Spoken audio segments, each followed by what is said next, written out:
Welcome back, everybody, to another wealth webinar. And the interesting thing is this is the last wealth webinar of 2025. From this wealth webinar, we go right into the holidays, right into Christmas, and then right into New Year's. So this one will be the last wealth webinar before the big old Christmas celebration. And I know I mentioned earlier, I mentioned National Lampoon's Christmas Vacation. That, to me, is the most iconic Christmas music of all time.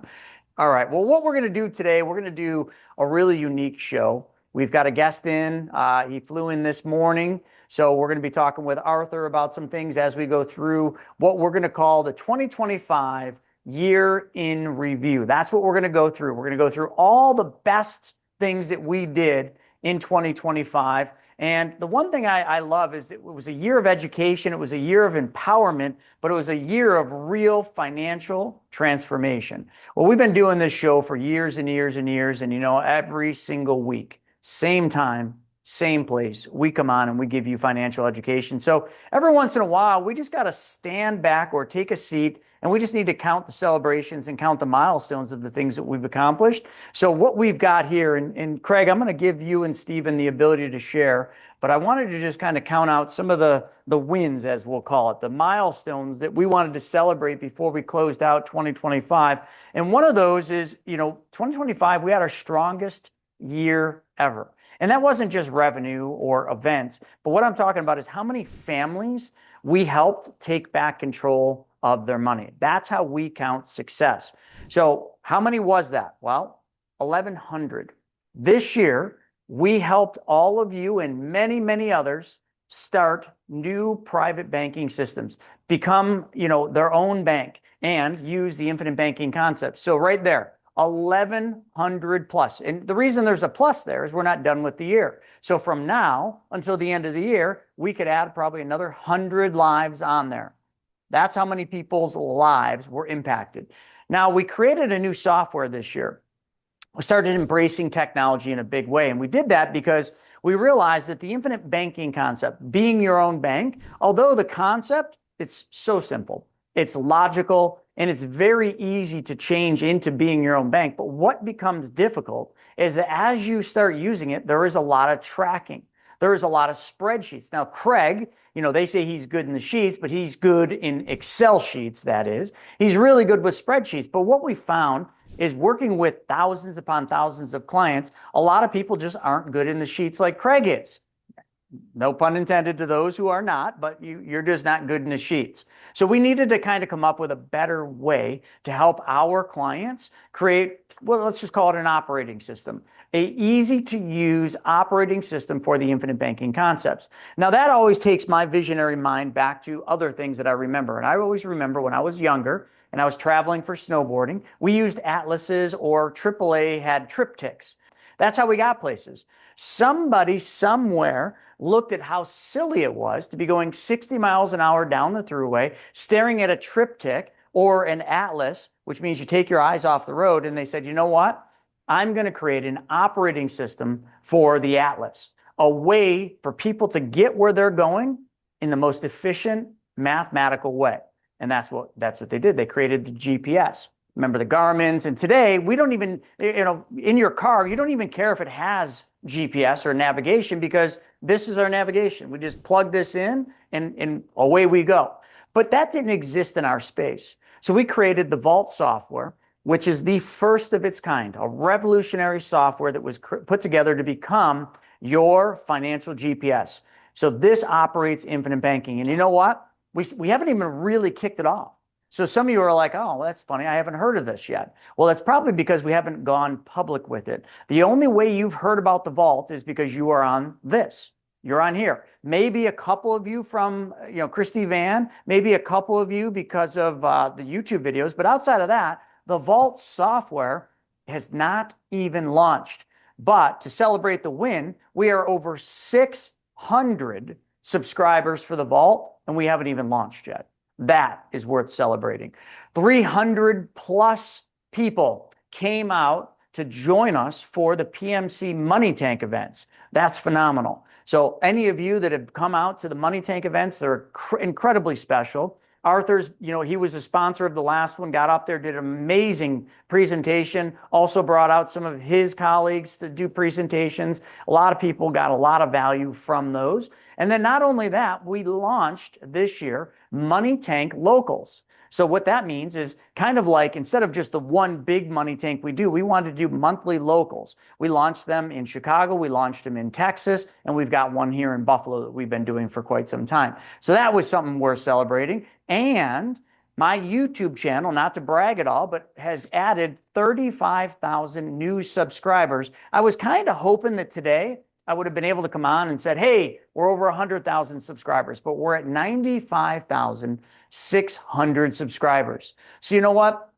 I got to believe there's, going to be about 120, 130 people on here. I need a Christmas present from all of you.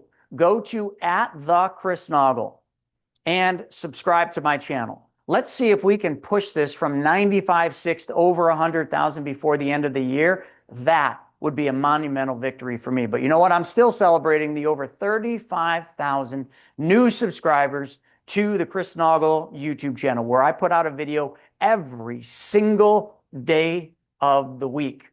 Now, those are just some of the milestones that I wanted to celebrate and that I wanted to really call out.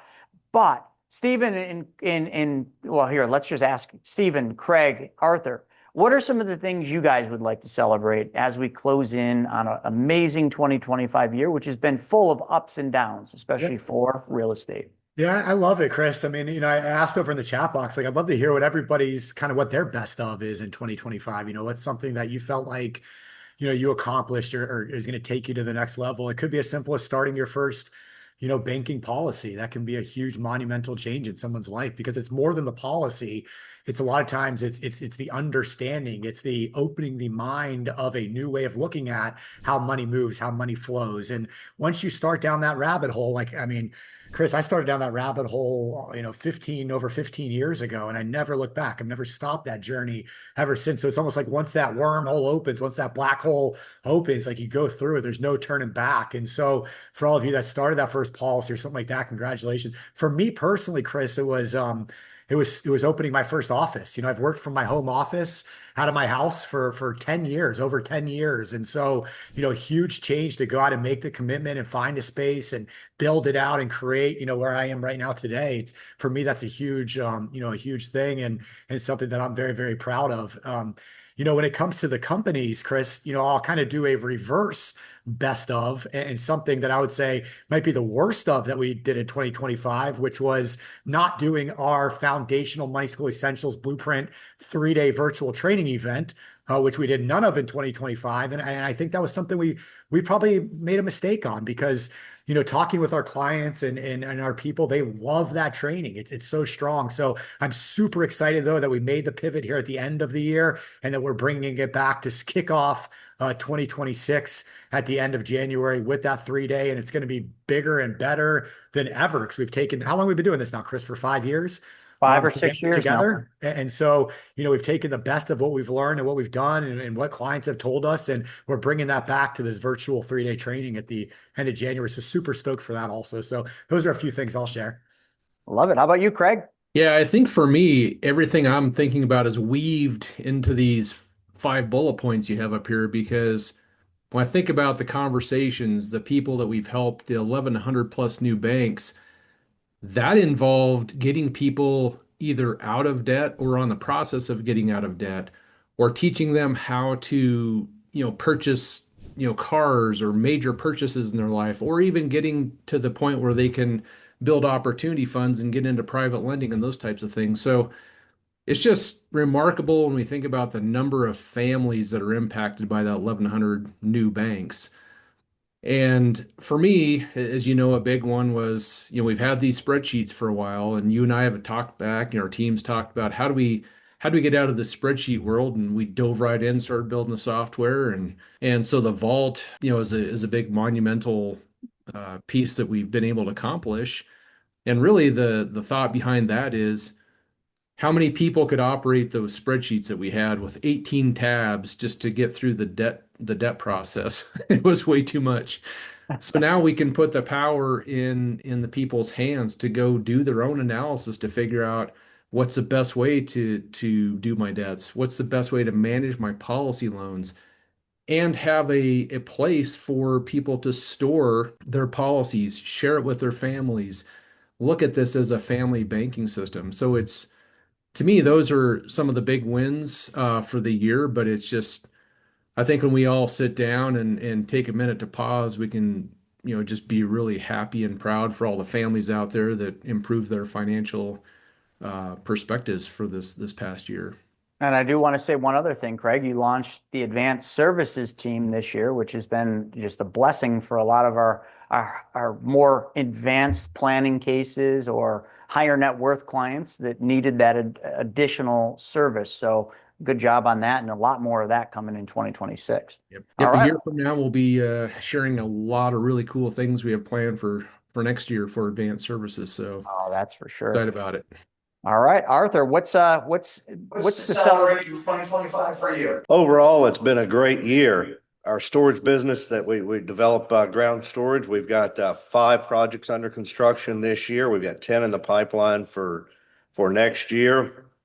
My home building company, we are still delivering homes. We've got one more to sell this year, which looks like it'll happen. And then got some land entitlements. It's been overall a really impressive year. Our investors have made money and we've made money. Love it. As we go through, what we kind of plan for a year in review and the best webinars that we've done, and we're going to kind of do the best lessons from each webinar. I did want to actually kind of call out on that because what we're all working for is very simple. We're all working toward the same thing. And that is to buy back our time. We're trying to buy our time back, to not have to trade hours for dollars. And there's only one way to do that. The wealthy families, that you may or may not know, they've all done one thing. They've learned how to make their money work for them so that they can enjoy their lives. They can be out on a boat in the summer with their family. They can be doing the things that they've always dreamt of doing, not because they stopped working or are on vacation, because every day is vacation because their money's working for them. That's critical. When you take back control of your money, when you learn to become your own bank, that's what you're doing. You're buying your time back. And that is single-handedly one of the most important things. And in order to get to that point, the fast track is if you go out there every day and you solve problems for somebody else. That's key. Not for yourself. Don't solve your problem. Solve somebody else's problem. The bigger the problem, the faster you're going to get to that point where you have wealth, because that's what wealth is all built on. It's not theory. It's not fluff. It's fact. You solve somebody else's problem, which is the act of giving. Okay. You give your time, you give your energy, maybe you give donations, but you do something to solve somebody else's problem. Therein lies the real solution to your problem. And the real life obstacles that people keep getting stuck on, we need to understand those. We need to identify what your obstacles are, and we need to solve them. A lot of people, their obstacle is debt.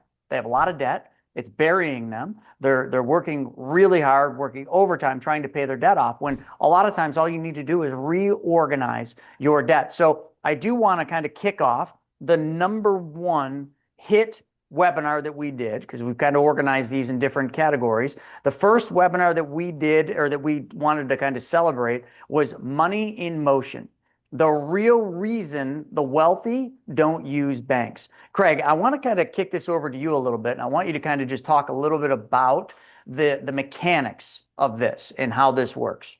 As far as the debt pay down, Yeah, talk a little bit about the debt pay down, in the mechanics of it. I don't know if you want to show it, however you want to do it. I can draw it on the board, but I want people to understand how this system benefits them. And it's important, just like you see up on the slide here, banks, traditional banks, they make 400 to 1,300% more than you do on the money that you leave there. It isn't because they're doing anything wrong or scamming you. It's because your money is working for them. That's it. They are using your money to go to work for them. And all you're doing is I don't mean to say lazy, but it's just what we're taught to do. You're taking your money and you're just plopping it in the bank and you're leaving it sit there. It surprises me every time when I meet with people and I see how much money families have in traditional banks, just sitting in bank accounts. And then what even upsets me more is when I find out what interest rate they're earning on that money sitting in the bank. And a lot of times it's zero. They have hundreds of thousands, millions of dollars in some cases, just sitting in the bank. And I try to drive this home to people, Craig and Stephen and Arthur, that the bank's making 400 to 1,300% more than you are. That should piss you off. That should make you say, hey, I'm going to become the bank because I want to take that back. So, Craig, however you want to do that, you just Yeah, let me know. I and I can draw think it. the important piece there is we're really just flipping that script, because if you think about what's going on in the banks, you put your money in the bank, maybe you earn 0%. I know there's some high yield savings accounts out there as well, but over time, the average interest rate on savings accounts is under 1%. It's 0.4%, it's 0.6%, somewhere in that ballpark. And then what are they doing with our money? They're taking it and loaning it out at 7%, 8%, 10%. And so all we're talking about is let's change that around where we can put our money in a system where we earn more than it costs us to use the money. That's what the banks do, and we're just flipping the script on that. 100%. And how about 401ks? I've been doing a lot of videos on 401ks lately, and one of my best performing video was using a 401k to pay off debt. And then I did another one using a 401k to buy cars. But let's just face it, like there is a lot of money in 401ks. And I get it. It's easy, right? You start a job, you're working for a company, they got a 401k. Everybody says, oh, you got to put money in the 401k. A lot of them auto enroll you, and then they ask you, how much would you like to put in? The question you should always ask back is, how much is the match? So let's just say the 401k, your employer matches 4%. If your company matches 4%, how much money should you be putting into that 401k? If you had a company that was willing to match you dollar for dollar up to 4%, you darn well better be putting in 4%. But what we find with the hundreds of people we speak to on a monthly basis is people aren't putting 4% in their 401k. They're putting 10. They're putting more than that, a lot more. And why? Well, they're trying to catch up for lost time. They're trying to catch up on that retirement. They're trying to bulk up their savings. But you know what? Those same people that say they're putting 10, 12, 15% of their paycheck into their 401k trying to get their retirement built, a lot of those people are the same people that have tens of thousands, hundreds of thousands in debt. So please help me understand this. Is your 401k earning more than you are paying on your debts? And the answer is almost always no. Now, maybe you got 1 or 2 lucky years, but if we took a 5-year or 10-year average, I can already tell you what your 401k probably earned, and it is nowhere near what you're paying on the credit cards. It's probably not even what you're paying on your car loan. So why would we take our hard-earned dollars, put them into the 401k, but yet still live every single day worrying about how our debts are too high and how we're going to pay our debts off? Wouldn't we come up with a system that then reduces the 401k down to the match of 4%? Because you want that free money. Redirect the other monies and create a system that allows you to pay off that debt. Craig, wouldn't you think that would just make logical sense? Makes a lot of sense. And I just saw the comment that Lucy put in she's talking about how she took a 401k loan, but the catch is her money was no longer invested. Now, we could look at that as a good or bad thing, depending on where the market is. But with a policy loan, she's saying she was able to also take a loan, but the money kept working while she paid that debt off. Mm-hmm. So there's always a way to add more efficiencies or more improvements. And as far as 401ks, I know this is kind of a side conversation, but I got a question for Stephen, because what if I had a 401k from a previous job? What can I do with that thing? I think it might be worthy of just kind of planting that seed, and then we can move on to the next step. Yeah, I mean it's a good question, and when I really started learning about, financial education and the way people look at money, and even as a financial advisor back in the day, it makes you realize how many people do have old 401ks that they a lot of times even just forget about, don't even realize that there's money in them. And, I've met with clients before, they have 4, 5, 6 old 401ks laying out Yeah. there with, $5,000 here, 10 grand there, 60 grand there, 90 grand there, so it's not like large, huge sums of money in these things, but the money's just out there. A lot of people don't realize when you leave a job, like it's up to you to do something with that 401k. The employer is just going to roll it into whatever, whoever manages the thing, whoever the custodian is, and it just kind of sits there doing what it does. But nobody's actively managing or looking at it, making sure it's in the right funds and investments and things like that. And so that's a great way for somebody to say, hey, here's a little chunk of change that I can start using to do some of this stuff with. Now, when it comes to old 401ks or IRAs, these are what we call qualified funds. And all these, qualified funds, retirement funds, these kinds of accounts, 401ks, IRAs, Roths, whatever they all those are just IRS rules and regulations that say if you do this, if you follow these rules with the money, it's either going to be tax free or tax deferred growth within those accounts. And so, there's a lot of that retirement money out there. But what a lot of people don't realize is that they can actually control those retirement dollars, those qualified funds as well.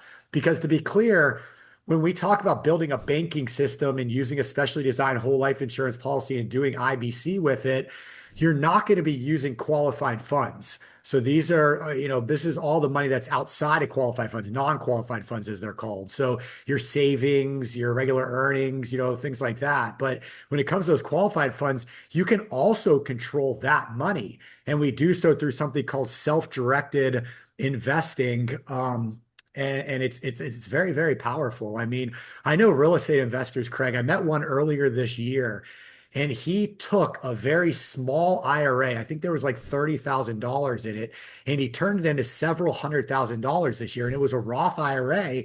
So hundreds of thousands of dollars in growth, completely tax free because he did it within a Roth IRA and he did it through wholesaling real estate within that Roth IRA. And so there's so many different ways to do that. Chris, Craig, and myself, I'm sure Arthur are very big in what's called private money lending and lending directly on these deals, just like banks do. But we do so through these retirement accounts for those tax advantages. So there's all kinds of different strategies around that, using old 401ks, rolling that over, starting a new one. Maybe we do a backdoor Roth, but we will dive deep into that stuff during that 3-day virtual training as well. But thanks for bringing that up, Craig. It's a very important piece of money that sometimes people forget about. It Yeah. is. And one thing, Craig, before we get into the debt, I do want to talk about another thing because there's a lot of people on that probably don't have debt, or have debt completely managed. And they're like, yeah, but what if I don't have debt? So I'm going to kill two birds with one stone. Let's just say you got an old 401k that you roll into a self-directed IRA, but then you're like, well, I don't know what to do with this money. I could lend it out on Private Money Club, but I don't really know how to determine a good deal from a bad deal. Well, what about storage? What about self-storage deals? Pretty low risk real estate investment. Arthur, do you want to talk a little bit? I mean, do you guys in your investment company and in your self-storage business, you let people invest through their self-directed IRAs? Yes, we do actually. We have quite a few investors that have come in through self-directed IRA, 401k, and some other defined benefits plans, but we've had a good number of investors that use those funds, which is great for them because they're tax deferred accounts of the gains that they make. Storage is, as you said, very low risk.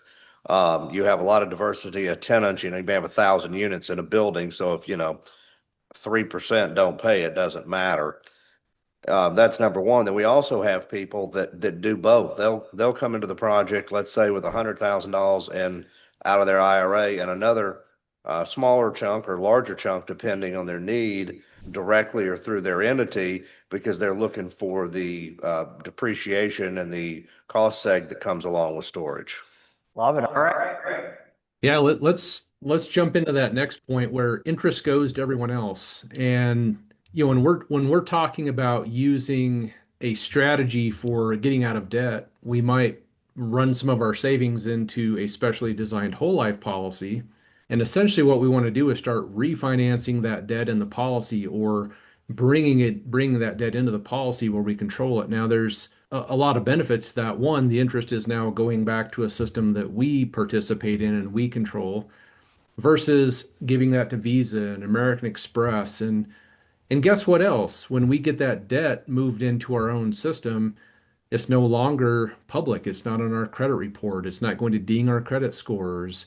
If you have a bad month and you've moved your debt into your specially designed whole life policy and you can't make a car payment, Are you going to repossess your own car?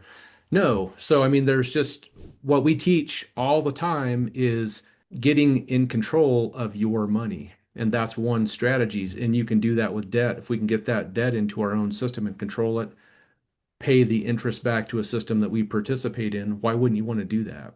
Yeah, let me just show that. Craig, Okay. let's stop sharing for just a quick second. I just want to kind of give people a visual. So, Craig, Yeah, what you just said is you got the savings, you redirect the savings into the specially designed whole life, right? hmm Okay. Now, the whole life policies in the contract have a guaranteed interest rate. Plus, although not guaranteed, all these companies pay dividends because they're mutually owned companies. So as of today, the companies we work with pay 5.75 to up to 6.6% dividend crediting rate.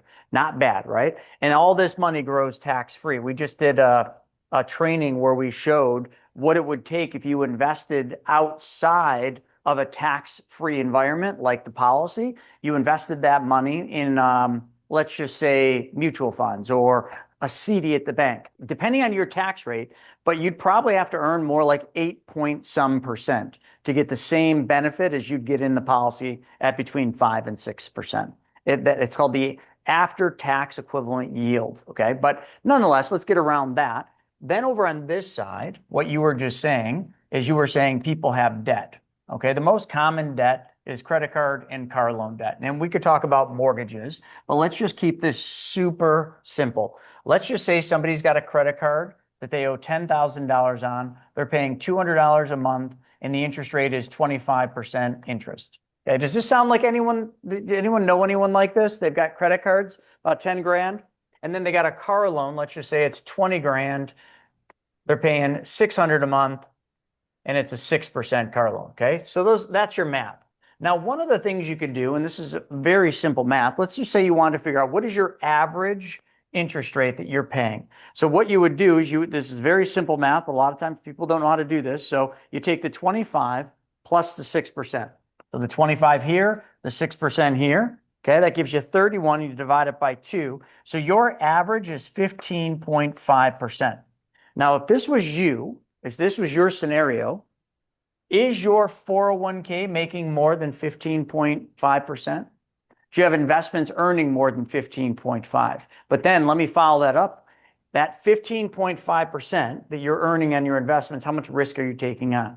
What if you didn't have to take any risk and you could get that? Here's how you would do it. So here we've got total debts of 10 and 20,000. Now, let's just say you moved your savings, and let's just say you had $30,000 that you dumped into the policy. Now, dumping just means you move money from the left pocket to the right pocket, okay? But you had 30 grand in your bank account, you dumped it in. And let's just say each month you were going to save $1,000 a month. I'm just making numbers up. Okay, what you would then do is as soon as the policy is issued and opened, you would then, and I'm just going to draw this line, this is your bank account.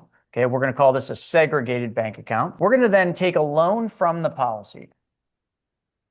That loan from this particular policy, let's just say you're going to take out 30 grand because we want to pay all these debts off. Now I'm just assuming that you had enough money in savings that would pay off all your debt. And a lot of people do. They just don't connect the dots that the money in your savings should be used to pay your debt off because they're like, oh, I don't want to lose liquidity. That's my money. And a lot of times that's because they worry that the 30,000 they have in savings is earning interest, or maybe that money's sitting somewhere. Now, remember, when we take the loan from the policy right here, that is not our money. The insurance company is lending us money from their general account, and then they're just subtracting it from our death benefit. So let's just say this policy had a $500,000 death benefit. The day you take the loan, what's happening is the insurance company is subtracting 30 grand from your death benefit. So you no longer have a $500,000 death benefit when you die. It's 500 minus the $30,000 loan. But what this enables you to do, this enables you to keep all of your money in cash value earning interest and dividends, which we already talked about. That's a game changer over time. But the real game changer is we now take that loan for 30 grand. It goes into your bank account. You write 2 checks. Check number 1 pays off the credit card. Check number 2 pays off the car loan. So now you have no debt under this scenario. And what you're now going to do, this is the single most important thing. We're going to take the $200 a month you used to pay on the credit cards, the $600 a month that you used to pay on the car, right? So we got $800. This is exactly the same amount of money you were giving away before. We have not changed your cash flow. The savings is exactly what you were saving before. The payments are exactly what you were paying before, but you're taking back control. So you're going to make a check payable, a bill pay for $800 a month, and you're going to deposit that in this bank account. Okay. Then what we're going to do, and the vault does all of this, we're going to take this $800 and we're going to recapture it, all automated. Okay. Because this 800 that you used to give to the credit cards and the car loan, that was a bill pay. So we're going to do the same bill pay, except for we're going to change the name on the check, and the name on the check is going to be your name. I mean, how many of you would prefer to do that, right? This name was Visa. This name was Ally Financial. You didn't like writing those checks, but now you get to write a check every month, and that check goes to you. I think everybody would agree that that's a good thing to do, that you'd like that. But then what we're going to do is we're going to take that $800 a month, and we're just going to recapture it back into the policy. Because this $800 a month, we don't want the bank to hang on to that money, because the bank's going to make $400 to $1,300% more than you are. So we take that 800 and we just sweep it back into the policy. Now, every time you do that, $800 comes off of the $30,000 loan that the insurance company is charging you simple interest on. So what you're doing is you're pushing the APR down. And Craig, I don't know if you want to kind of in a second show this, but let's just say you started with a loan interest rate of 6%. After 1 year, your APR is not 6%. It's significantly less, but you lost no liquidity because that $800 a month that you put back into the policy, that money's fully available. So what I just showed is just a circle, but your money is always landing in an account you own and control, and your money never stopped earning interest. So if I were to go one step further, and here, let's kind of just do this. Just follow along with me. Let's just say instead of debt, you didn't have any debt. So you're like, well, this is great, Chris, but I don't have any debt. All right. Let's say you took that $30,000 and you found someone like Arthur who you could invest with. What are your self-storage deals paying right now? Most of the self-storage deals are paying a 10% pref that accrues or an 8% pref current. Okay. And the equity multiples for the last few deals have averaged 2.9 to 3 times. So 100,000 would pay out 300,000 in about a 4-year cycle, about a 39% IRR. So 38 to 39 IRR. But let's just use 10% because that's simple math, right? If you had 30 grand, you put it in the self-storage. Let's say you were earning, well, we'll do 8%. I don't know. Craig, what is the math on that? What does that give me for a monthly payment? That's 30,000, 8% monthly. It's going to be, is that 200 a month? Is that what it works out to be? Yeah. All right. So now we got $200 a month coming back over here being recaptured. So it's the same idea, but now you've got equity in a self-storage facility. So then if it earns 38 or 39% over time, what does that work out to be on your 30,000? Well, that over time, that's going to be significant. But if you look at the equity multiple, that's the internal rate of return. But if you look at the equity multiple, let's say over the 5-year life of the deal, that 30,000 would be close to $90,000. 90,000 in how many years? 4 or 5 years, depending on the lease up and the liquidation of the asset. So with storage, you build it, and once you build it, you lease it up, and then you push the rents up, and then when you have maximized cash flow for the asset, then we'll sell the asset to recapture the equity.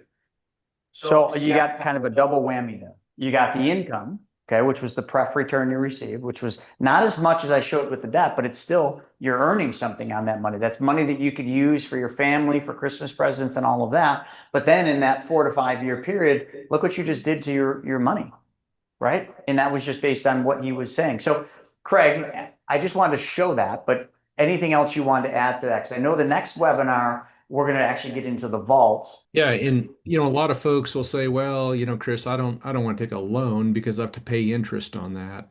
And I think you had mentioned in this case, let's say it's 6% on that 30,000. But what a lot of folks don't realize in this process is the policy loan is a simple interest loan. Every $200, or in the previous case, every $800 you put back into that whole life policy loan, you're buying the principal down, which is then reducing the interest. And it sounds weird, but that 6% interest rate turns into about 2.6. So your cost of money was 2.6 while you're out earning 8 or 10, right? And you've got the dividends and the growth in the policy. Now, is that more than 2.6? Absolutely. And so we're making money in both places and paying just a little. Remember how we talked about in the bank where we put our money in the bank and they pay us 0.4% and then they go out and loan it out at 7? We just flipped the script here because we put our money in a tool that pays us more than it costs to use it. It's beautiful. And so I we love can it. take that and we can pay down debts in a more efficient way, or we can put it into self-storage, which is going to multiply our money and then run it back into our own bank. Heck yeah, man. Steven, I know you're hitting all the questions over in the chat and the Q&A. I appreciate that. Anything you wanted to say on this webinar or before we move on to the next one? No, keep rolling, man. This is great. All right. All right, Craig, this one is all you. So this is the second webinar we did that was a big hit. And we never thought this one was going to be as big of a hit as it was. But what do I do after my policy is active? Sometimes when you're doing this for as long as we are, you kind of get used to thinking that everybody knows this stuff. Everybody knows what to do with this, right? Kind of like what I just showed. But what we found is when we get a webinar or a YouTube video that hits hard, we're like, wait a second. Maybe people did find more value in that. We just assumed everybody already knew this, but what do you do after your policy is active? I will tell you, there are lots of people that start these policies. They're super excited about it. They get the policy funded, it's ready, and then they fail. I just say fail to launch. They don't take the money out of the policy, which is okay. Because listen, I am fully okay with people letting that money capitalize, but a lot of times they don't take that money out because they don't know what to do with it. And then when we meet with them and we go through the process, somebody was asking me earlier, can you help me? And the answer is always yes, because that's what we do every day. But we have to get that money working, like in the example, I just gave 2 examples, paying off debt, and then, the self-storage deals with Arthur. Now, Craig, I just want to kind of have you show a little bit with the vaults in the mapping walkthrough, because this is really where the rubber meets the road. And folks, if you haven't seen the vault, watch this. You're going to absolutely love it. So Craig, I'll turn it over to you. And do you see the vault okay on your side? Yes, sir. All right. So Chris had shared an example where, there's a credit card and a car loan, but, inside of the vault, we have an example, if you will, of someone that may have multiple debts, might have personal loans, medical debt, car loans, student loans, store credit cards. Of course, this is the season to go out and rack up some of those store credit cards. But what we're doing with the vault, and I'm going to link this into the policy in here in just a moment. But in the vault, we want to get all of our debts classified so we know what are we dealing with here. We have a personal credit card at $2,500, paying 24.9%, $75 minimum payment. And to Chris's point earlier, does anybody have a 401k earning more than 24.9%? And so could we use 401k to do this? Could we use the specially designed whole life policy for this?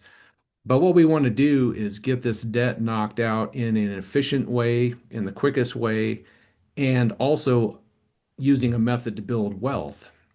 Now, before we jump into it, Chris, Stephen, Arthur, you guys know how this goes. People that have debt, what do they typically do when they pay off this personal credit card? That $2,500 is gone. What do they do with that $75? Spend it. They spend it. And all we're talking about in the first step is don't just go spend it. Now, I know your cash flow might be tight. You might need to dip into a little bit of it. But if we can take that $75 and roll it into that business credit card and just keep stacking these, won't we be more efficient? And the question is not will we be more efficient, but how more efficient will we be? So if we don't do anything with our debt strategy, and this is just an example, $78,000 of debt. Yeah, Dex, you might go buy a cheeseburger. It's probably not a bad idea. But if we don't really do anything to put a strategy towards those debts, you'll see it takes 181 months and we're paying over $30,000 of interest that's gone. We no longer will see that money. It's left our family forever. But that's what most people do with debts. And what we're talking about here is, what if we just put all of the debts in the proper order, whether it's snowball or avalanche or cash flow index? Those are three different sequencing models. The vault's just telling you which is the most efficient one to use. So this is step one. Just get your debts organized. And then if you have the ability to bring in, say, velocity banking, we're not going to go into all the great details, but velocity banking is a strategy where you can use a HELOC or a personal line of credit to run your income into that tool, pay your expenses out of it, and your remaining net cash flow sits in that tool. But what we're doing is we're taking chunks of money from that HELOC or that personal line of credit to throw at the debts and get through that debt process faster. So we can model your particular situation, your income, your expenses, your velocity banking tools, and you'll see that is the second level of bringing efficiency and speed into our debts, where we can pay those off in now 23 months. Take a little while to pay our velocity banking tool back, but in 30 months, we could be debt free versus 180 months or 80 months in the debt avalanche. So these are the types of things that we're helping people with the vault is, how do I do sequencing? How do I do velocity banking? And then the next piece is, for those that have an infinite banking policy and you have debt, why not use that? And let me just switch over to a different example here. Let's say I've got a policy where I'm putting in $1,000 a month. That's where my savings is going. Can I leverage that policy to be more efficient to get rid of my debts? So here we are, month one, $1,000 goes into our policy. Month two, $1,000 goes into our policy. And we just keep doing that. But every quarter, the way we kind of talk about this is about once a quarter, take the maximum loan and whatever debt is at the top of this list, throw it at that debt. So what does that look like if we bring that into the picture, where we activate what we call the cash value boost? So now we can see in our strategy table, what would it look like if we do nothing? What would it look like if we do avalanche? What would it look like if we just did infinite banking?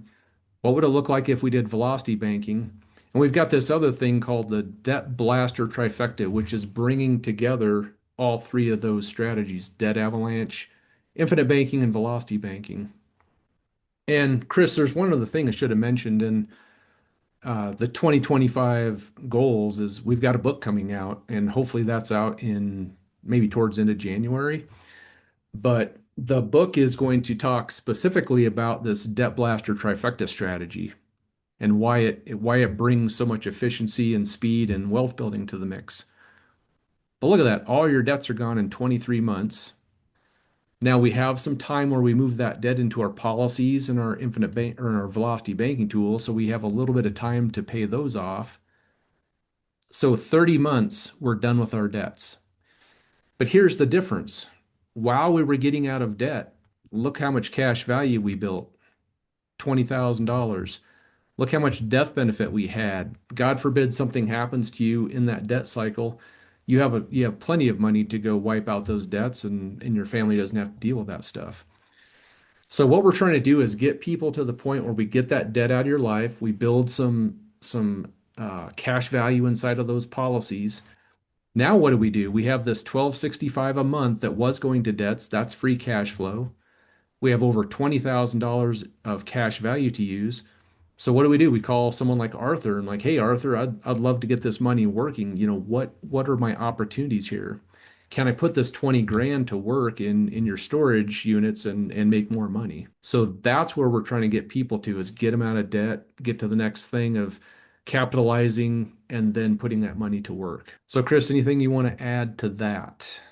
No, I think, we're going to get to the next webinar, which is HELOCs, which is perfect because you were just talking about the velocity banking piece. And but the only thing I did want to mention here is in the vault, one of the things that we've added recently, which was the loan officer and also the major purchase calculator, which allows you to go out and calculate buying a car, a tractor, a snowmobile, a dirt bike, whatever it is you'd want to do, you can model all of that right here in the loan officer. And then what the software will do, you could use your policy and it will show you what's the most efficient way to buy that major purchase. Craig, do you want to just talk a little bit about that and then maybe seed the gains projector? Because that would be appropriate for like Arthur's stuff. Sure, absolutely. So what Chris was talking about is what we call our loan officer.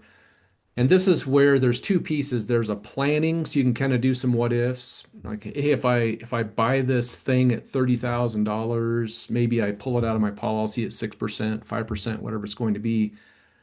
And then you can kind of play around with the payment structure.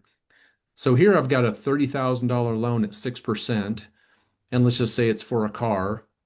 And why I have 800 here is, Chris, in that previous example of debt, you were running $800 back into the policy because you took 30,000 to wipe out those debts. Well, if I had a base annual percentage rate of 6%, but yet I'm paying $800 a month back to my policy, my effective interest rate turns out to be 2.8%. That's what we were talking about, where people they often get caught up thinking the policy loan interest that they pay to the insurance company, all that that's silly. Why would I borrow from myself? Because you're not paying the 5 or 6% to the insurance company if you're doing the infinite banking concept. And that software right there, I mean, in a couple clicks you just showed, you're actually in that year, you're paying, or that's over the course of the loan, correct? Yeah, so this 2.88? interest is the interest over the course of the loan, and this is the effective interest rate of the cost of that 30,000 over that 42-month period or I mean, 38-month period. where can you go that you can, get a loan for 2.88%? But not only that, how many of you would take a loan? Let's say you found yourself a bank, and let's say that bank paid you 5% interest on your money. Okay. But then you could go to that bank and you could borrow at a rate of 2.88%.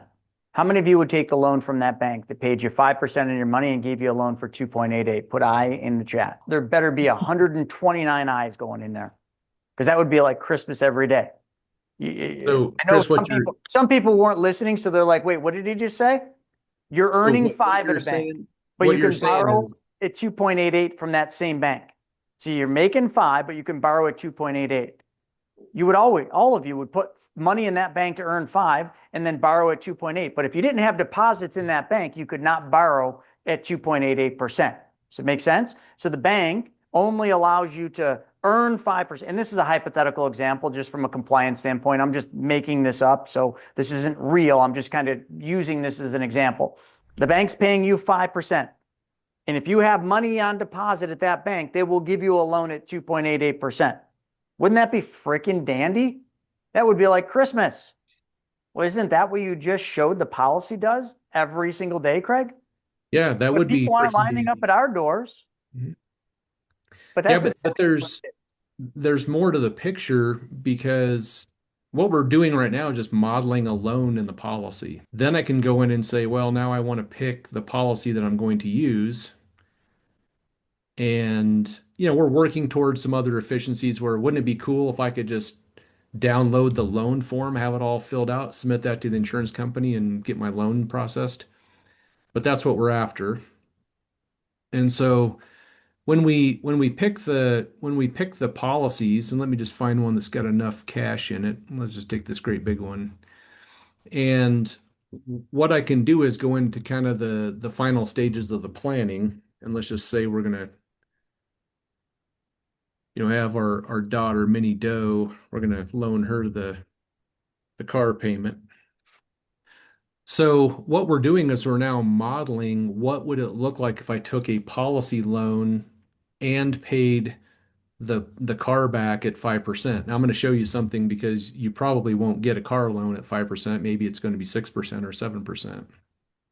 But the idea is now we're looking at, and this is probably a bad example. Let me go back and pick a different policy, because this one was a anomaly. Let's take this one.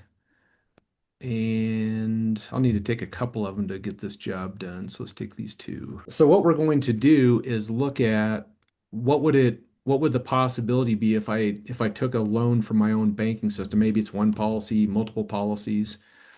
And let's say that I'm going to compare this to a 7% percentage rate, because here's the deal. If I buy this car from the dealership, or I buy this car and take a loan from the bank and it's 7%, shouldn't I pay my system back the same amount that I would have paid the dealership or I would have paid a bank?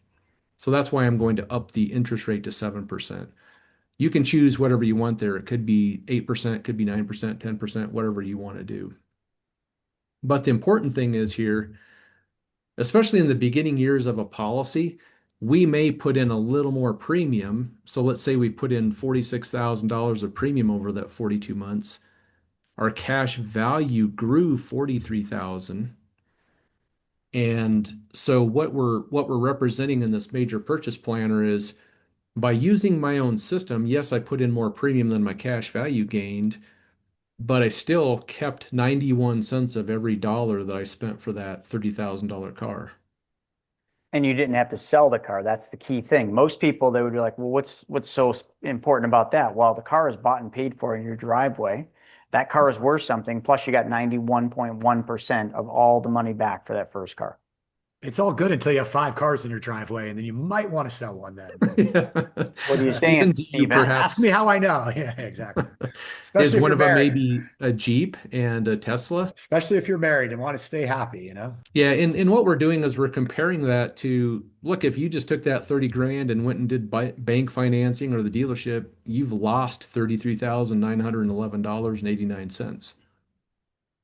Now, here's the fun part about this is I'm showing you policies where they just started, and so they aren't over their efficiency point yet. But let's just move this start date. Let's say we're actually doing this a few years down the road, and let's just say it's 2028. Yeah, because what you just showed, that's important to note. What you just showed was a policy in its very first year, right? Correct. Yeah, so now we're just going to assume that a policy is a couple years old. You've been using it. It's now gotten more mature. You got the compounding working. Now we've put in 36,000 of premium, but we grew 43,000. So by borrowing from our own system, that's what happened inside of the policy. And this is net of all costs and insurance costs and interest costs and all of that.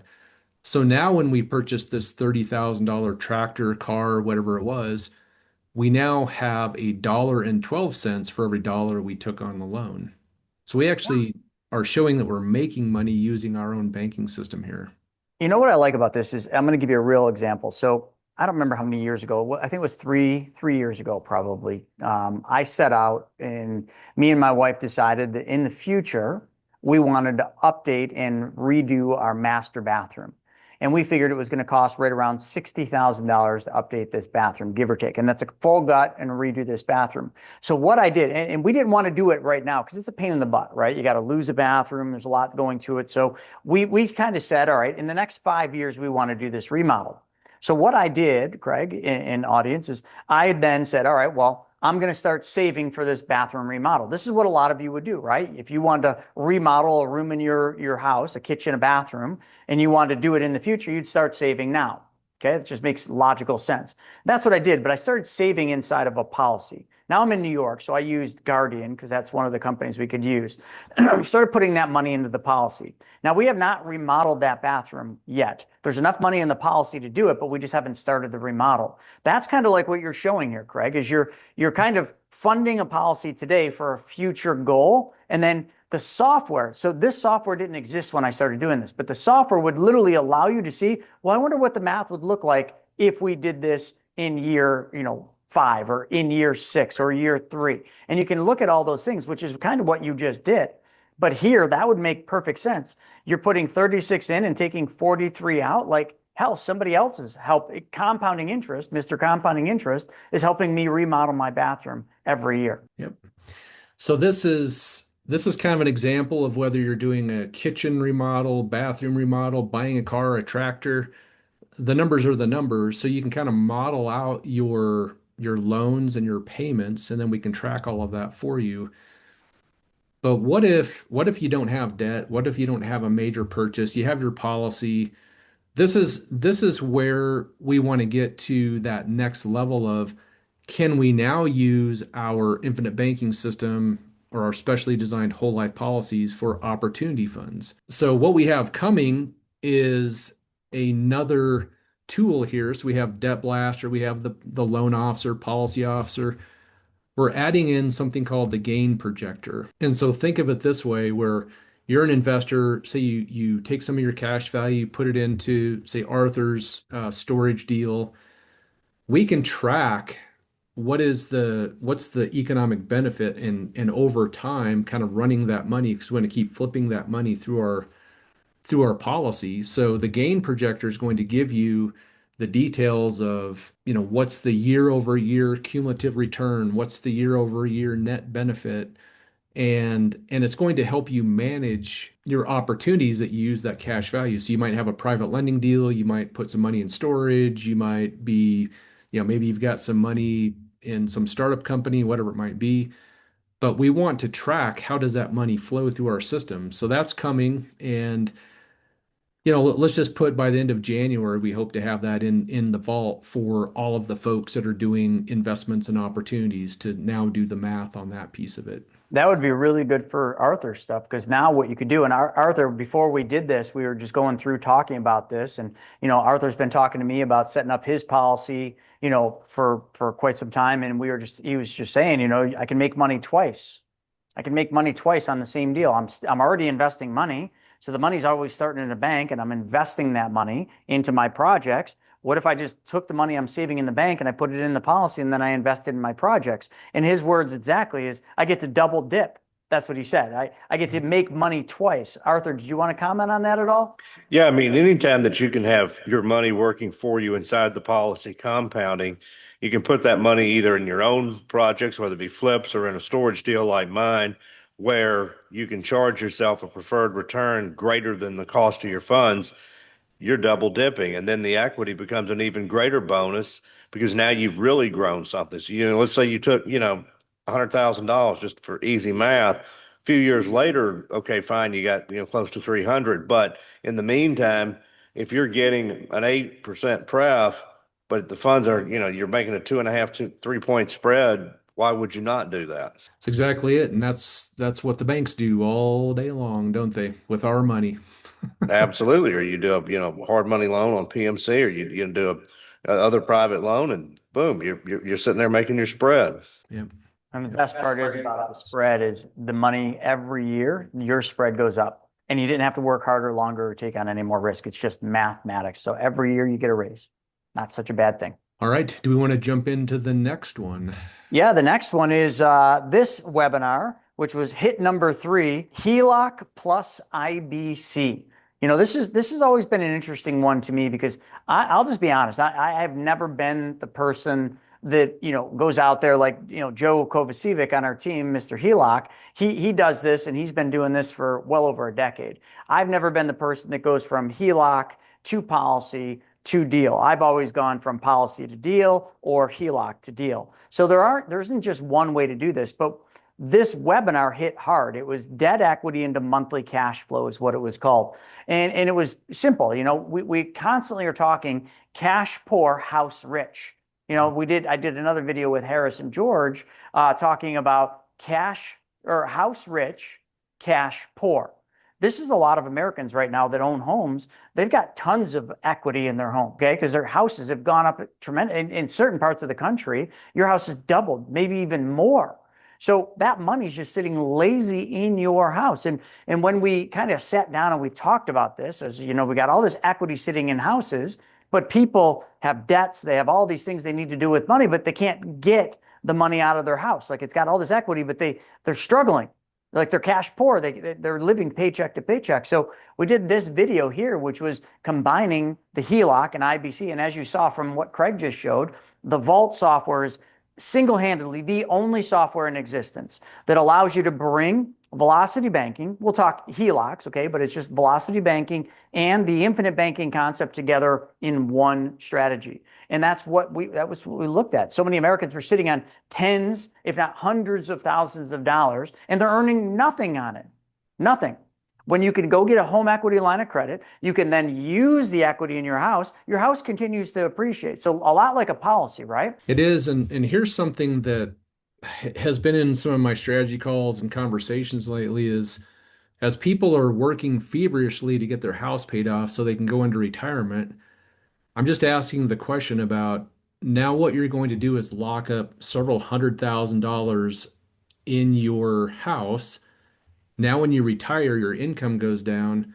If you need that money, how likely will the banker give you access to that money? So the HELOC, especially the first lien HELOC, and what we talked about with Harrison is imagine if you had an open line of credit to your equity in your house, and it's a 30-year, say, first lien HELOC, and then you retire. Well, who cares at that point? You still have access to that money if you need it.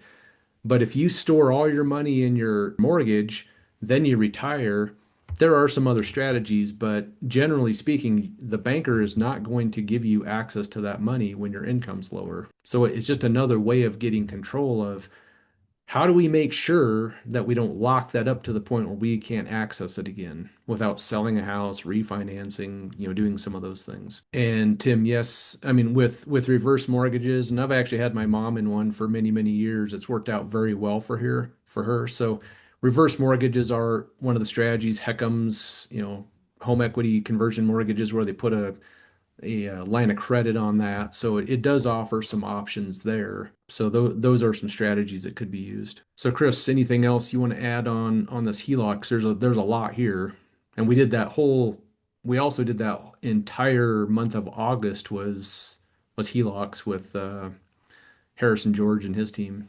Yeah, and here's the thing, like let's just assume I just want to kind of do a mathematical thing here. So let's just say you got a HELOC, right? Let's say that HELOC gave you 300,000 of locked up money that's sitting in your walls of your house, right? And let's say the HELOC cost you, I don't know, I think they're about 7% now that the Fed dropped rates. I was just talking to Harrison and I believe they're between 7 and 8%.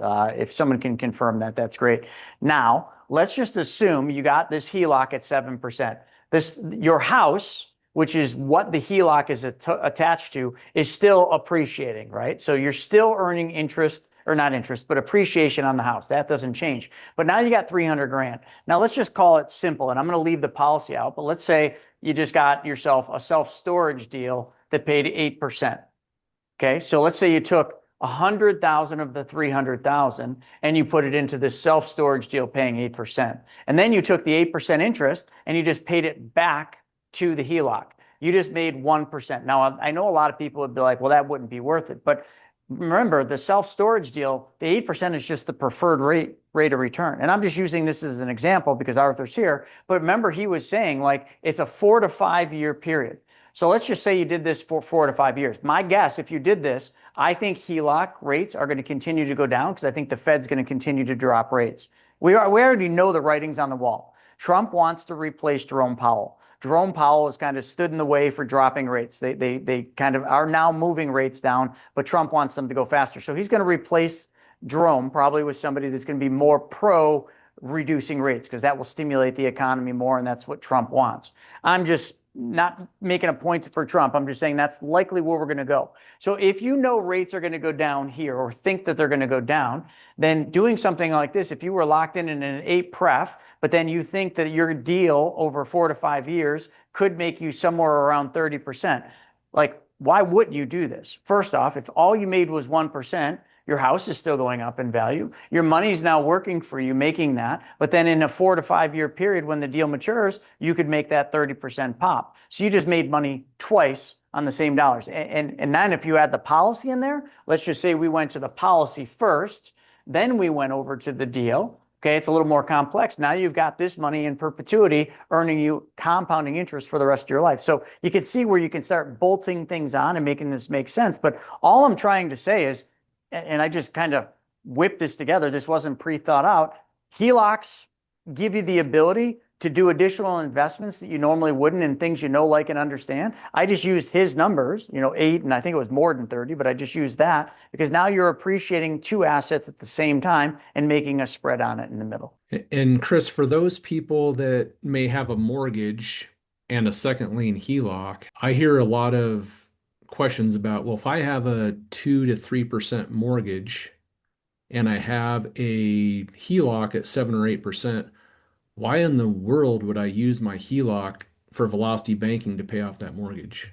Why would I pay off a 2 to 3% mortgage with a 7% HELOC. They're very focused on the rates. So Absolutely.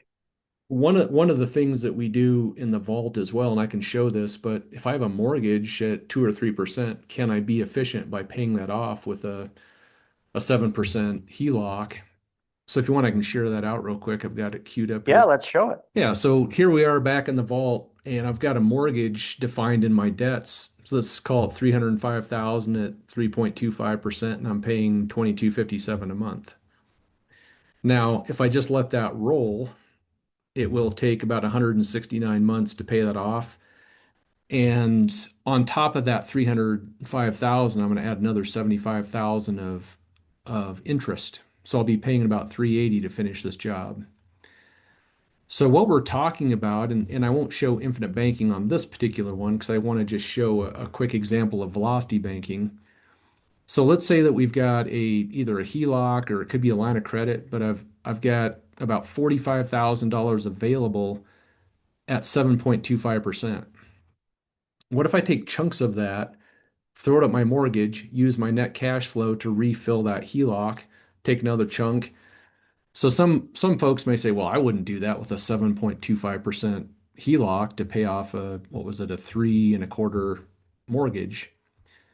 Now, here's what we're doing is we're looking at what is your income, what are your expenses, and which expenses can be paid out of that HELOC. And so if we have $1,673.66 of net cash flow, where do you typically put that? Well, it's typically left in your checking account at 0%, and it just kind of sits there and accumulates. So all we're talking about is just moving your money in a different route. So our income goes into the HELOC, our expenses get paid out of the HELOC, we leave the remaining cash there, we take a chunk from our HELOC and throw it at the debts. So let's see what it looks like if we just use that strategy. So we've taken this mortgage from 169 months down to 88. And so here we are being more efficient, taking a 7.25% HELOC that's simple interest, and we're paying off a 2.5% amortized mortgage, and we're way more efficient. So instead of paying 75,000 in interest, we paid 42.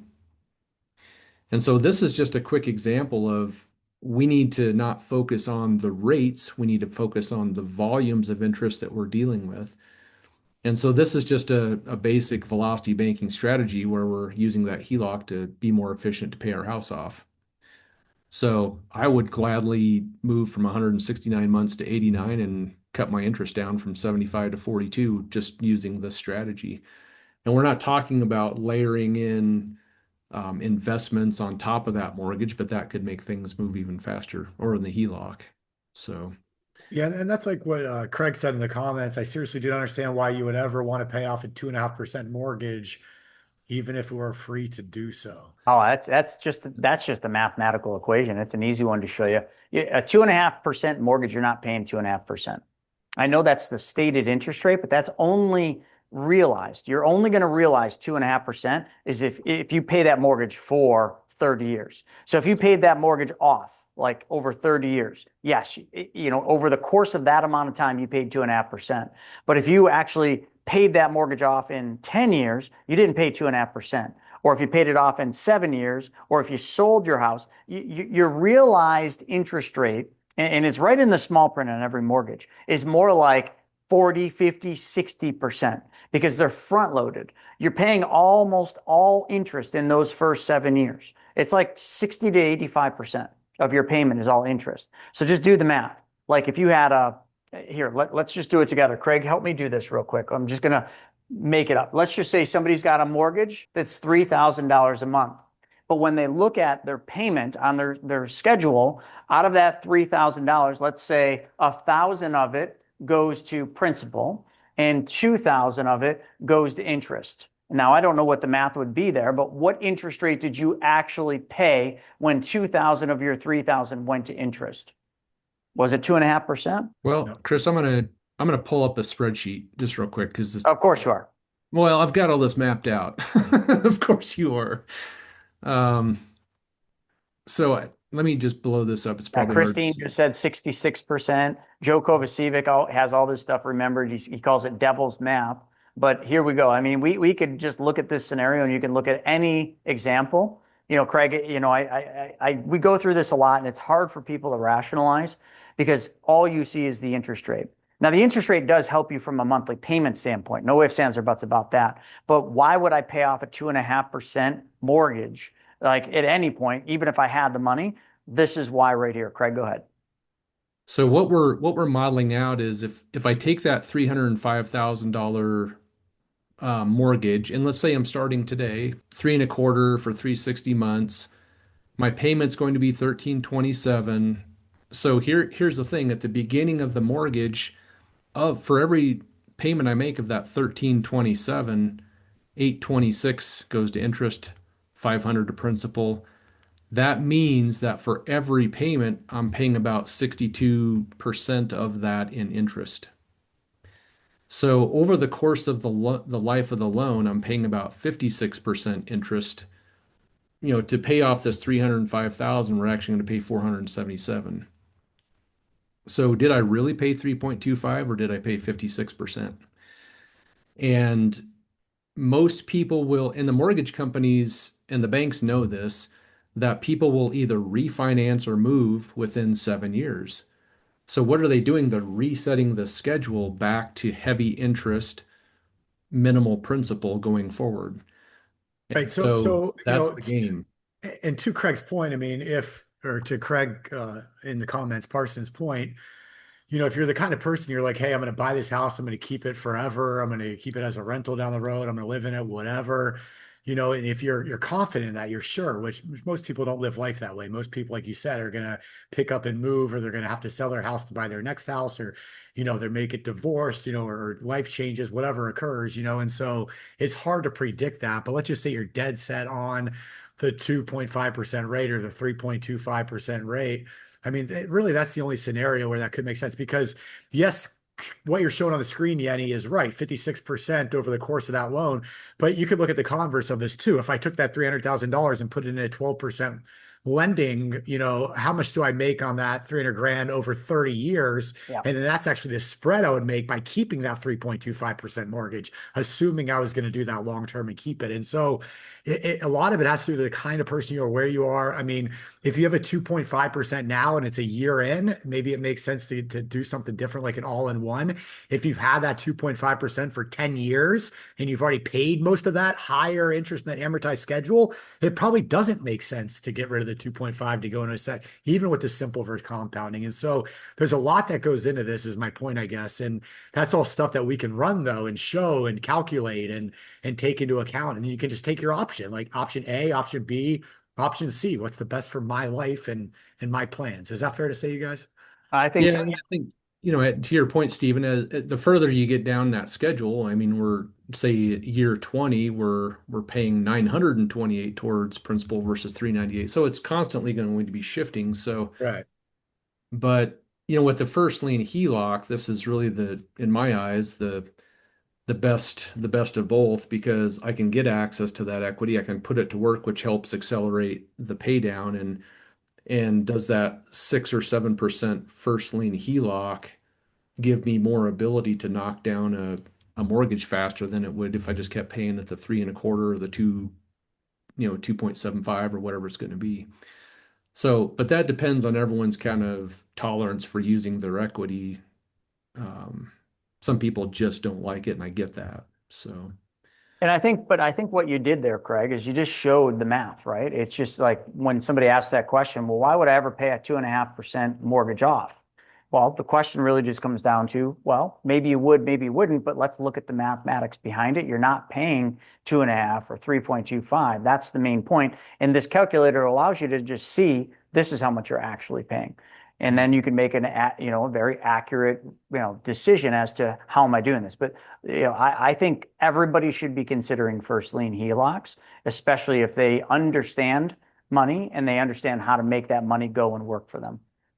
Yeah, and the cool thing is like when you work with a company, just for example, like CMG, we have a great relationship with them. I was actually just texting with Harrison, Chris, and the cool thing about CMG is they'll sit down with you and they'll run your scenario, run your numbers.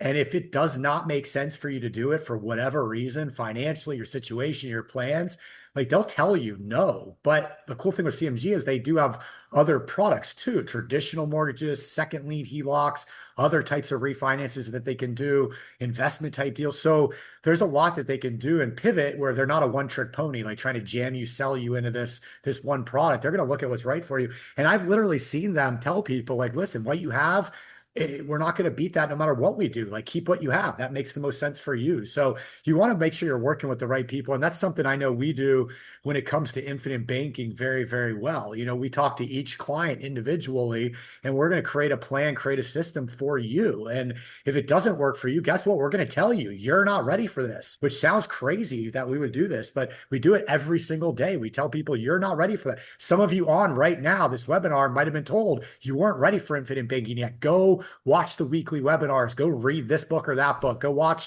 this YouTube video that Chris put out, do the work, and then come back to us and we'll see if you're ready at that point. And so when you're exploring all these different strategies we're talking about today and different ways to do things, as we get into this 3-day training in January, and you learn all these different investment strategies and tools that you can use and things, you want to make sure you're working with companies that truly have your best interest in mind. And I think that's something that's made us so successful. That's what we do all day, every day. Yep. So I love this. Craig had put a comment in here and he said, you know, let's see, you kind of always show the math versus doing nothing. And that is true because most people do nothing. Craig, you're the exception. And he said, I get that, but I thought this was about creating wealth, not getting out of debt.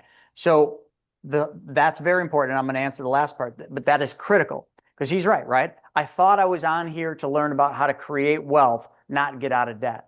What we are showing you, and you have to understand this, what we're showing you in a lot of these webinars, because remember, this is a year in review, a lot of these webinars are showing you how to get out of debt, but they're not showing you how to get out of debt solely. They're showing you how to build wealth through your debts. Okay, so let me give you an example here. Back to this one with that debt, right? Remember when I did this example with the debt and I showed you're making 15.5%. So if you remember, there was the credit card debt at 25 and the car loan at 6, right? That was the example. And it was like, I think it was $800 a month. So I'm just changing my numbers just so you can understand this. This is for Craig, but also for everybody else. So how some of you may have taken this is all we showed you was how to pay off debt. You know, we showed you how to use this to pay off debt and how Craig's example showed you, with the vault, how to pay off debt. But if that's what you got, you missed the biggest piece. You didn't just pay off debt. You took back control of the money you were giving away, the wealth you were giving away, and you were creating and building wealth by doing that. In this scenario, your wealth building in this example is $800 a month. This money is money you were giving away. Now you're keeping that money. It is building wealth for you at a rate of 15.5%. If that isn't a lesson in building wealth, then I don't know what is. And then when Craig showed you using the vault, he showed how to do that. Yes, it paid off debt in a lot less time, but it also built wealth. If you remember, that example Craig did paid the debt off in a fraction of the months it would have taken you doing nothing, but it also gave you $20,000 in cash value. So you could say, okay, well, that's $20,000 you built wealth-wise, but what else you did is by paying that debt off that much faster, you now had that extra cash flow to invest to build wealth. So we aren't just showing you how to pay off debt. Okay, I know it may seem that way from the surface because that's effectively the goal that people want is they want to be out of debt. But why get out of debt just to get out of debt? Because if all you did in your life is just worked to get out of debt, you're still at zero. You've accomplished nothing. You've gotten out of debt, but you're still at zero. This system that we're showing you, the infinite banking concept, using the policy, you're never at zero. You're out of debt, but you've built wealth. 20 grand, $800 a month, whatever that works out to be over the period of time you're doing it. That is wealth building. And then the last part, I would be interested in Craig, this is a challenge. I would be interested in seeing conventional versus HELOC. So doing a side-by-side showing, we'll call it a first lien HELOC, simple interest, versus the conventional. I know we've done that in the past. That's an easy one. So Craig, happy to show you that, not today, but we'll get to that. But does that make sense? What I just explained? Nothing we showed you in any of these year in review webinars, because the last webinar that we were going to hit here to kind of finish this up, this one was debt eradication plus infinite banking. So again, our top webinars, okay, when we looked at all the top webinars we did, most of them were around debt. And I know some of you are on here like, I want to learn how to build wealth, not pay off debt. We have showed you how to build wealth, but you have to understand that most people, debt is their concern. Okay. And they don't want to just arrive at zero. They want to build wealth through their debts and expenses, which the only way that I know, okay, and I'm not going to say this is the only way, but it's the only way I know to do this is by using the policy and the infinite banking concepts, because the policy allows you to earn while you're paying off debt. But while you're paying off debt, the policy and the system allows you to recapture all the money you used to give away, which is in fact 100% building wealth from your debts, because that money didn't exist for most families before that. So Craig, I appreciate that. And I'm not beating up on you at all. I loved the comment there, but I just need to make sure that all of you understand, like, there's nothing we just showed you in this last hour, almost hour and a half, that was just paying off debt. It was building wealth at the exact same time you're paying off debt. Craig, did I miss anything with that? No, but I will say that we do meet with some folks that they're in a situation where they have no cash flow, lots of debt. So we talk about a strategy to build cash flow, and it might be with snowball avalanche, and then it might be with velocity banking to free up more cash. Then we get into building the wealth inside of the policy. So everybody's in a different place. That's why we have the strategy calls to kind of figure things out. But you're absolutely right, Chris. I mean, our whole goal is to get people out of debt and build wealth, and then build more wealth with opportunities. The funds that you built up are opportunity funds. So, I mean, just think about this, that $800 a month. Now, I know a lot of people's car payments are $800 a month, and they don't think anything of it, but you realize that's $9,600 a year that's leaving your family. So let's multiply that times 5, okay? That's $48,000 over 5 years that you've given away. Okay, what do you have in return? A car, and it's probably worth half its original value. But you gave $48,000 away by making an $800 car payment. If you didn't have to make that $800 car payment, and that $800 you were making as a payment now was just savings, that's 48 grand. Let's say you took that 48 grand or some denomination of that and you invested it with someone like Arthur and his self-storage deals that then paid you an 8% pref, and over that course of the next 4 to 5 years, you were able to take that, it was 30, became 90. So now 30 grand becomes 90 grand.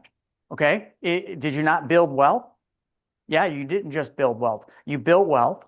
You got a peace of mind because you no longer have debts. Okay. And that car, when you drove it, I guarantee you, when you drive a car that is fully paid off versus a car that you're making car payments, the car just drives different. It really doesn't, but it feels different. You're like, I own this car. I know this because every car I have is bought and paid for. I make payments on all of them, but the payments come back to myself. I promise you, those cars all feel different to me than the cars I drove prior when I had a monthly car payment. Every single time. When you are in control of the money, when you are the bank, it all feels different because of exactly that. You're in control. And I want to just kind of hit some of these key things to wrap this webinar up, because I know we're coming to the end of this. Webinar number 4, the 4th top webinar we did, was debt eradication plus infinite banking. Why traditional advice keeps you broke. Listen, debt is a universal pain point. No ifs, ands, or buts. That is a fact. It's a universal pain point. Everybody either has it or knows somebody drowning from it. No, so you can't ignore it. In the myth of the highest interest rate first to pay down debt that's wrong. It's been wrong. It's mathematically flawed. But most people, when they pay their debts down, they pay it highest interest rate first. That is not always the most effective way to do it. And also wealth, this is important. And Arthur circled this, okay, on this sheet when I had him review this. Now, let me just preface something. So why do I keep bringing up Arthur? It's not just because he's here. It's because Arthur is wealthy, okay? And to prove that, I can tell you how his morning went. This morning, he sends me a picture from a helicopter. He's in a helicopter, and he's taking the helicopter to his private jet on the runway. He could have just drove there, but why the fuck not just take the helicopter? Excuse my language. Then he gets on the jet and he flies here. So he was here by 9 o'clock and in the office about 9:35-ish, give or take. Okay. That was his morning.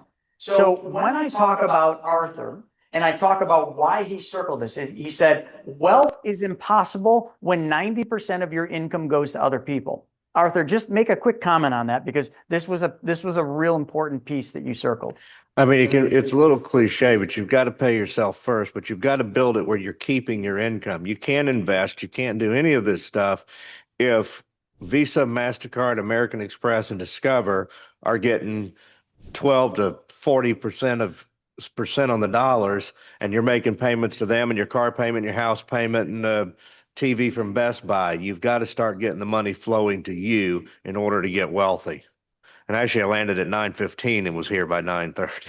That's true. That's true. But I mean, just think about that, right? Like you don't always need to just guess about things. Sometimes you just need to look at people that are doing it, people that understand it, and just say, what do I have to do? And that's it. You got to stop giving all your money away to other people. That's all there is to it. You got to pay yourself the same way you would pay the bank. And this is one thing I see a lot of people make the mistake when they look at what we teach. Okay, they get the top half. They get this part where they take the loan from the policy and they invest it or pay off debt. They get that. But this right here, this bottom half of this is the single most important part. Because if you're not recapturing the money, you're not building wealth. You're probably just spending the money. So paying yourself the same way you pay the bank. I want you to repeat that. I want you to write that down. You can write be an honest banker, but pay yourself the exact same amount you were okay paying somebody else's bank. How that is not difficult. Like if you were paying Ally Bank a $600 car payment and you paid Ally Bank off with your own private bank, with your policy, how much should you pay yourself back? The exact same amount you were paying to Ally. You know why? Because what you would do, what most people would do, is they would just not make that car payment to Ally anymore, right? Because you don't have to. You paid the car off. But that money would sit where? In the bank account. Earning how much interest? Probably nothing. And not only would it sit in the bank earning nothing, you would probably spend it because that's what people do. When money's sitting in a checking account, they spend the money. So all we're telling you to do is recapture that money. The place where it originally came from, to your private banking system, to your policy. Okay, they're all the same thing. The policy is your private banking system. Your private banking system is the policy. Just want to be clear. It's the system that matters. The system is this circle. That is the infinite banking concepts. So you can't erase. So actually, let me rephrase this. You can erase debt. You can pay debt off. People do it every single day without watching a single video, without watching one of these webinars. They do it every single day. But those people always finish the game with zero. Because when you pay your debt off, you haven't accumulated anything. You haven't built anything. You've arrived at zero. It's a zero-sum game right there. When you use the policy, you're never at zero. While you're paying your debt off, you're always building wealth. So you're always moving the needle of your family's wealth building. And that is key. And that is probably one of the biggest takeaways. I mean, so here are the things, and I'm just going to finish with this. People aren't broke because of income. They're broke because of the system they are in. That is key.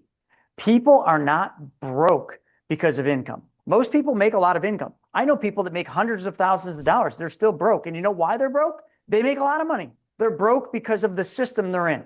Because we all know, as we make more, what do? Spend more.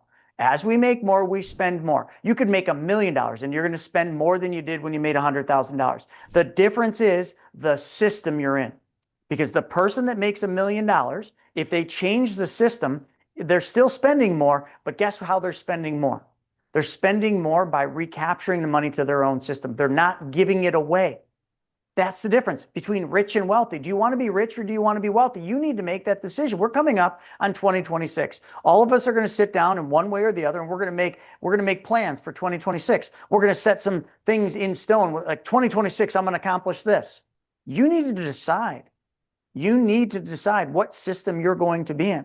Are you going to keep giving money away to them, to their system? They're always going to win the game. Or are you going to create your own system that allows you and makes you win? Because it's really a decision you got to make. One quick thing I want to add to that debt piece you were just talking about, which You mentioned when you get out of debt in the traditional system, you end up with zero. We're back at zero. And the likelihood of getting back into debt is very high. Why? Because the first thing that comes up, the first emergency, what are you going to do? You're going to swipe your credit card. You're going to start building that debt list again. And all we're talking about, and we teach us all the time about being in control of the money. If you build wealth while you're getting out of debt, what's the likelihood of you having to go swipe your card at American Express or Visa again when you have built up resources in your own banking system? You take it from yourself then and you recapture it again. So it's one of those things that we're highly focused on is we don't want to just get you out of debt and get you to zero. We want to get you out of debt while building wealth. So I just wanted to bring that. It seems like a nuance, but it's very important because you're just going to end up right where you were 3 years ago if you don't change what you're doing. You're going to end up in debt again. 100%. And then I know Robert asked, what was the name of the number 4 video? It was Debt Eradication plus Infinite Banking. Why traditional advice keeps you broke, which is why I was finishing with saying you got to decide what system you're going to plug into. And I want to finish with this. You know, a lot of people are asking how to get a hold of Arthur. We'll put his contact information in the chat right now so that all of you can contact him, ask him about his storage deals. And that's just one aspect of his business. He's got a bunch of other things. We did a podcast not long ago. We're going to do another one tomorrow, so you can find that on YouTube. But we'll put that up so you can get a hold of Arthur. But here's the thing I want to finish with.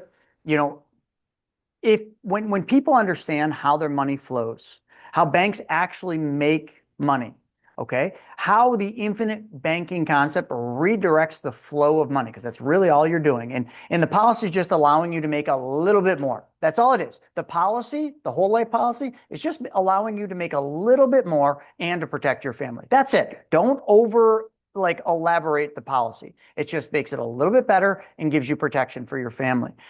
How IBC plus the HELOC plus debt mapping gives you a plan, that matters. That's the system, right? The IBC, the HELOC, if you have that, if you don't, it doesn't matter. And debt mapping, that gives you a plan. And then how you implement it matters week by week. I mentioned it earlier with the Vault software. It's a GPS. It's an operating system. That does the work for you. You set it and it runs it. We didn't show you that, but one of the gripes I had when we first were designing the Vault software is I said it's too complicated. There's too many spreadsheets. And that made sense. It was designed by Craig and a developer. So spreadsheets, right? Engineers love numbers. I said, well, let's not take the numbers away from the Wozniaks of the world, but let's make this also work for the Steve Jobs of the world, the Chris Naugles of the world that just tell me what to do.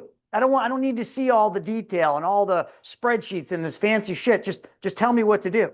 So we created literally the step-by-step, like do this, then do that, then do this. Implement it week by week. That's it. That's all I needed. That's how I operate. That's my operating system. Yours is going to be different. Craig's is going to be different. Steven's, Arthur's, everybody's is different, which is fine.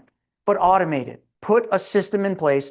Follow the system. And just like a GPS, you don't think about how the GPS just decided that you should make this turn and that's going to save you 5 minutes. You don't ask those questions. You just allow it to do what it's trained to do. Well, allow us to do what we're trained to do. Allow the system, the Vault, to do what it's trained to do. And finally, this year wasn't just about growth metrics. It was about impact. 1,100 new families took control of their money. Okay, started their own private banking systems, became their own bankers. 550 people are actively tracking and executing their wealth maps. Actually, it's 600 plus now with the Vault. And hundreds of people came to our events, met Arthur, heard Arthur talk, okay, heard all of us talk, learned, partnered, funded deals, and built communities. Folks, all of you helped us make 2025 a transformational year.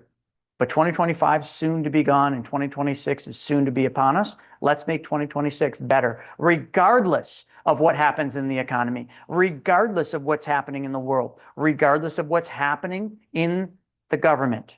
You should only be focused on what you're doing to improve your family's financial situation. We want to be there to help. So folks, Stephen put up the links for the 3-day event that we have coming up in January. He put up links for you to book a call. We'll repost them again. Get on the phone with us. Let us help you. Let us guide you. If you're already doing this and you're just like, I don't know what to do yet or what to do next, get on the phone with us. We'll get you in the right place. We'll connect you with your IT specialist. We'll get you plugged into the Vault software. We'll help you build out the Vault software so that it will operate for you. That's what we're here for, folks. So get started. Anything you guys all want to say before we close this sucker down? Yeah, I mean, I just want to say thanks everybody for being here this year. We appreciate everybody hopping on each week. I mean, we see a lot of new faces, but a lot of the same names, each and every single week. We do 5 other live webinars every week as well. So make sure you register for those, check those out. Also, like I've been talking about, we have our 3-day virtual blueprint educational event coming up at the end of January. We'll be live and in person at our Money Tank event in Atlanta, Georgia in May. So lots of opportunities, the first of part of 2026 to be around. And like we say, just join us, be around the campfire. When it gets crazy out there, it feels a lot safer in here, as we like to say. And, it seems like every day the world gets crazier and crazier. The markets get more and more wild. Bitcoin's like a roller coaster. The stock market, who knows what's going on? And this is all about taking back control of your money and solving your money problem. Like we've been talking about, whether that's getting out of debt, whether that's building wealth. We have the experience and the systems in place to help you do that and allow our team of experts and money mentors to guide you along the way, whatever that looks like for you in your future. But we do appreciate everybody, and just want to say thank you for being here this year. We look forward to 2026, and congratulations to each and every single one of you for anything you all accomplished this year. Thanks for wrapping it up, Stephen. Thanks for being here, Arthur. Thanks for being here, Craig. And thank you to each and every single one of you. We had almost 150 people on today. That's fantastic. Hopefully everybody has a good end of the year. Yeah. Awesome.